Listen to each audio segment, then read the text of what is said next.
Qui n'a jamais rêvé d'avoir une nage plus professionnelle? Qui n'a jamais rêvé d'en mettre plein les yeux aux nageurs sur les lignes d'à côté? Aujourd'hui, je vais te partager 3 astuces qui vont rendre ta nage plus professionnelle et qui vont rendre ta pratique de la natation plus pro. Dans la première partie de cette vidéo, on verra 3 points pour une inspiration parfaite et faire la différence dans la nage du crawl. Ensuite, on verra un élément qui va te distinguer de tous les autres nageurs sur les lignes d'à côté. Et enfin, on verra comment la maîtrise de 2 éléments en natation et dans la nage du crawl va rendre ta nage plus professionnelle. Si le concept de cette vidéo te plaît, pouce bleu, n'oublie pas de t'abonner à cette chaîne YouTube pour retrouver toutes nos prochaines vidéos et marque-moi en commentaire si tu estimes avoir une nage professionnelle ou si tu as encore des lacunes et où tu pourrais passer un nouveau palier. On est parti pour la vidéo.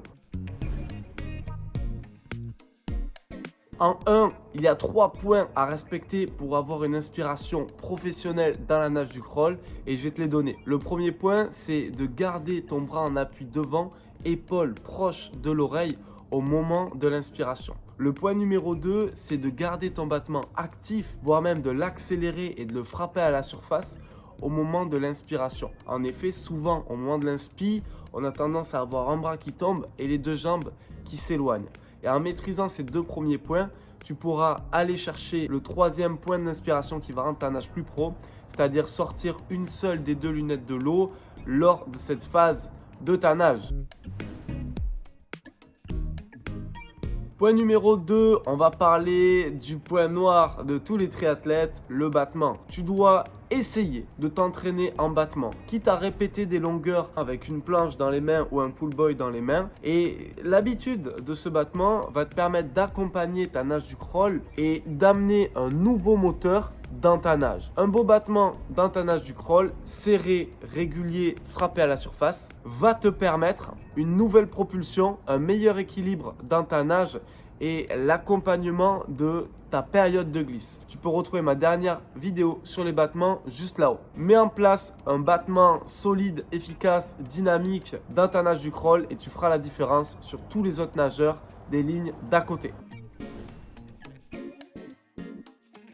Petite parenthèse, n'oublie pas, je te parle de tous les thèmes de la nage du crawl dans mon club en ligne. Le lien est dans la description, tu peux y accéder dès maintenant. Enfin, tu as 2 points à maîtriser, ça s'appelle des parties non nagées, des phases non nagées qui vont rendre ta nage plus professionnelle. Le premier, c'est appuyer tes coulées et tes reprises de nage. C'est-à-dire, à chaque fois que tu viens pousser au mur, tu vas essayer de te placer en flèche, faire une belle coulée avec des belles ondules et une reprise de nage avec un battement et une traction de bras efficace. Ça fera la différence sur tous les autres nageurs, 80% au moins des autres nageurs des lignes d'à côté. Et ce que tu dois maîtriser aussi pour avoir une nage du crawl plus pro, c'est la culbute. La culbute dans les virages va te permettre de faire la différence en termes d'esthétique de nage et en termes de professionnalisme dans ta nage sur la plupart des autres nageurs. Je te laisse encore une fois là-haut la source sur ma dernière vidéo de la culbute en crawl. J'espère que ce concept t'a plu.